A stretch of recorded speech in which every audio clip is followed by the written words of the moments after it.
Apple spent 5 years moving production out of China to Vietnam. The company that built their AirPods there is called Luxshare. Luxshare is Chinese. They didn't escape China. They paid China to follow them. And right now, hundreds of American boards are approving the exact same escape. Billions of dollars are on the move, and most of it is moving into a trap. I'm in Shanghai.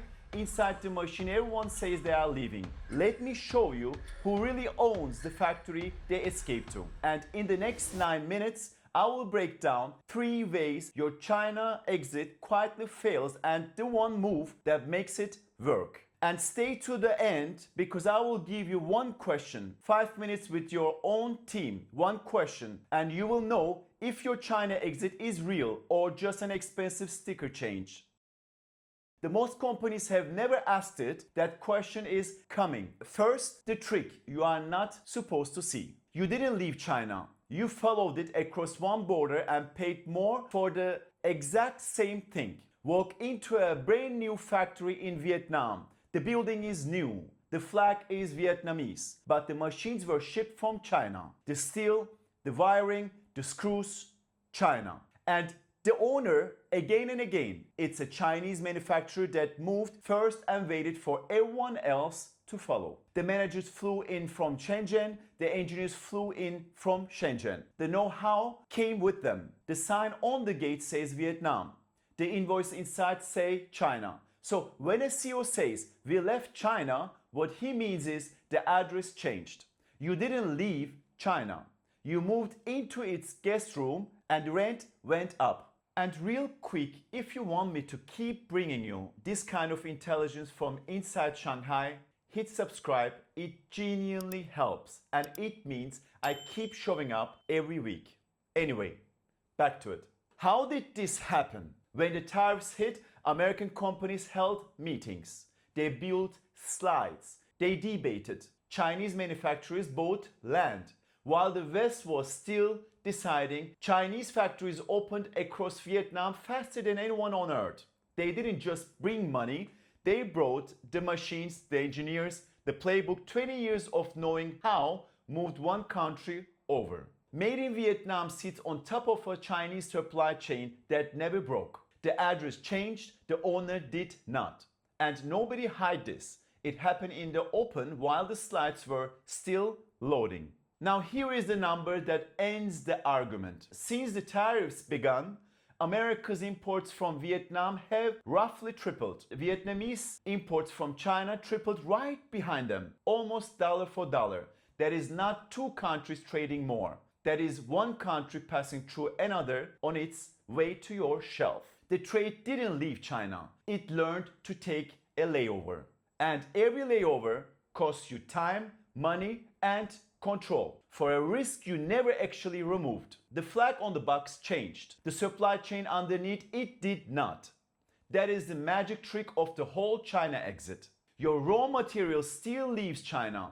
It sells to Vietnam. It gets bolted together in a building barely a year old. It ships to America with a friendlier stamp on the side.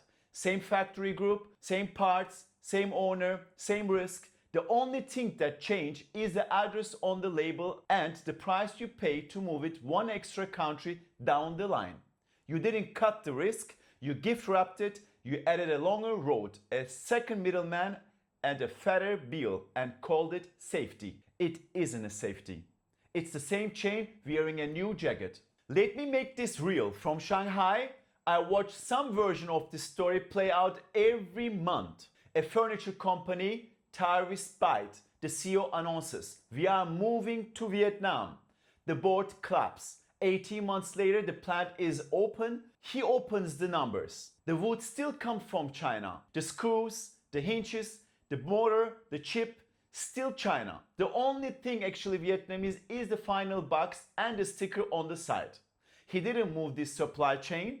He moved this last step and paid double to do it. He paid for that factory twice. Once to build it, once to learn it. Changed nothing.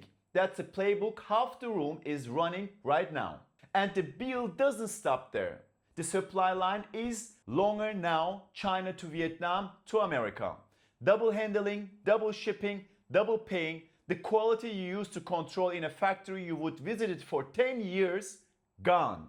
And the one thing you were promised you would escape the dependence is still sitting right there in the parts list. You didn't buy your way out, you bought a more expensive version of the same problem with the worse visibility and a longer invoice.